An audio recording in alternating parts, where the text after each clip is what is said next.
அம்பிகை மகிஷாசுரனோடு யுத்தம் செய்து வெற்றி பெற்ற திருநாளை விஜயதசமியாக இந்த பாரத தேசம் கொண்டாடுகிறது. மட்டுமல்லாமல் ஒரு குழந்தைக்கு வித்யாபியாசம் தொடங்கப்படுவதும் விஜயதசமியில்தான். பாண்டவர்கள் போரில் வெற்றி பெற்றது விஜயதசமியில்தான். ராமன் ராவணனை யுத்தத்திலே வெற்றி கொண்டு ராவண சம்ஹாரம் பண்ணினதும் விஜயதசமி தான். உடுப்பியிலே பாதக கஷேத்திரத்திலே ஸ்ரீமத் ஆச்சாரியால் அவதாரம் செய்ததும் விஜயதசமி தான். இப்படி சொல்லிக்கிட்டே போலாம். அம்பிகை லலிதா திரிபுர சுந்தரி அற்புதமான தன்னுடைய வேறு பருவத்தமான ரதத்திலே ஏறி மகிஷன் என்கிற அசுரனோடு யுத்தம் பண்ணி வெற்றியை கொண்டு வந்தாள். 9 நாளும் நவராத்திரி. மால்யபக்ஷ அமாவாசை முடிந்து மறுநாள் தொடங்கி பிரதமை முதல் நவமி வரையிலும் நவராத்திரி. சிவனுக்கு ஒரு ராத்திரி, அம்பிகைக்கு நவராத்திரி. நவராத்திரியில 4 இருக்கு. இது சாரதா நவராத்திரி. சித்திர மாசத்துல வர்றது சைத்திர நவராத்திரி. ஆடியில வர்றது ஆஷாட நவராத்திரி. வருஷத்துல 4 நவராத்திரி இருக்கு.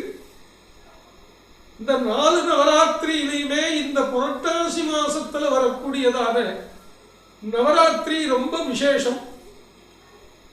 இந்த 9 நாளும் மகாலட்சுமி, மகா சரஸ்வதி, மகா துர்கா என்கிற நிலையிலே வழிபாடு செய்யணும். கிரகங்களிலே பொம்மக்கொலு வெப்பா, பிரசாத விநியோகம் நடக்கும், நித்திய பூஜை பண்ணுவா. க்ஷேத்திரங்கள்ல லலிதா சகஸ்ரநாமம், லலிதா திரிசதி, லக்ஷ்மி சகஸ்ரநாமம், லக்ஷ்மி அஷ்டோத்திரம், சரஸ்வதி பூஜை இதெல்லாம் நடக்கும். சரஸ்வதி பூஜை அன்னைக்கு மூலா நட்சத்திரத்திலேயே புஸ்தகத்தை ஆவாகனம் பண்ணி வச்சுட்டு சரஸ்வதி பூஜை அன்னைக்கு சரஸ்வதி தேவியையும் பாரதி தேவியையும் பூஜிக்க வேணும். இப்படி பூஜிச்ச புத்தகத்தை எடுத்து படிக்க வேண்டிய நாள் விஜயதசமி.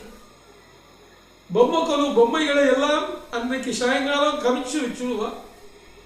ஏன்னா மறுநாள் ஏகாதசி, சுலபமா பெட்டியில அடுக்கி வச்சுடலாம். பிறகு அடுத்த வருஷம்தான் விஜயதசமி சாயங்காலம் வரையிலும் அந்த பொம்மைக்குழு மகோத்சவம் நடக்கணும். விஜயதசமி ராத்திரியோட அந்த நவராத்திரி விழா நிறைவு பெறுகிறது. மைசூர்ல தசரா, வடநாட்டில் பெரிய பெரிய துர்கா பரமேஸ்வரியினுடைய விக்கிரகங்களை ஸ்தாபிதம் பண்ணி அந்த விநாயக சதுர்த்தி செய்யற மாதிரியே துர்கா தசரா தஹரா அப்படின்னு பண்றா. ரொம்ப விசேஷம். ஜெயம்னாலே வெற்றி, விஜயம்னா நிலைத்த வெற்றி, மீண்டும் தோல்வியே இல்லை. விஜயதசமி அன்னைக்கு ஒரு சத்காரியத்தை ஆரம்பிச்சுட்டா நல்ல நேரம் பார்த்து சுப வேளையிலே சுபஹோரையிலே அவரவர்களுடைய நட்சத்திர பக்ஷி அரசு ஊன் செய்கிற காலத்திலே ஒரு கைங்கரியத்தை சத்காரியத்தை ஆரம்பிச்சுட்டா அது பிரமாதமா வளர்ந்துடும். விஜயதசமி அன்னைக்கு குழந்தைகளுக்கு அக்ஷராபியாசம் சொல்லிக் கொடுக்கணும். குருநாதரை சந்திக்க வேண்டிய நாள். குரு பௌர்ணிமா அன்னைக்கு குருவை வணங்கினோம்.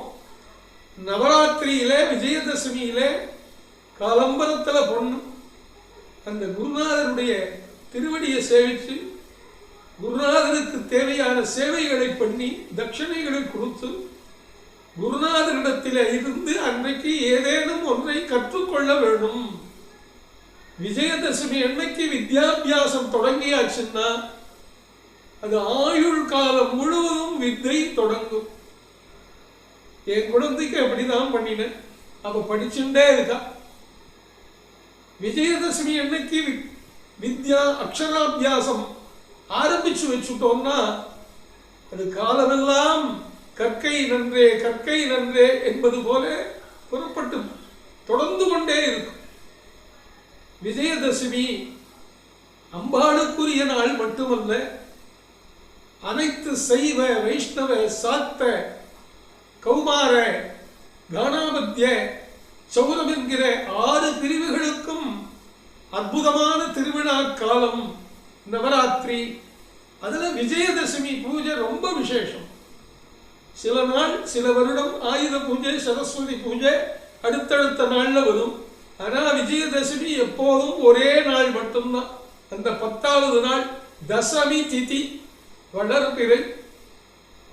அன்னைக்கு என்ன கிழமையா வேணாலும் இருக்கட்டும், எந்த தோஷமும் இல்லை.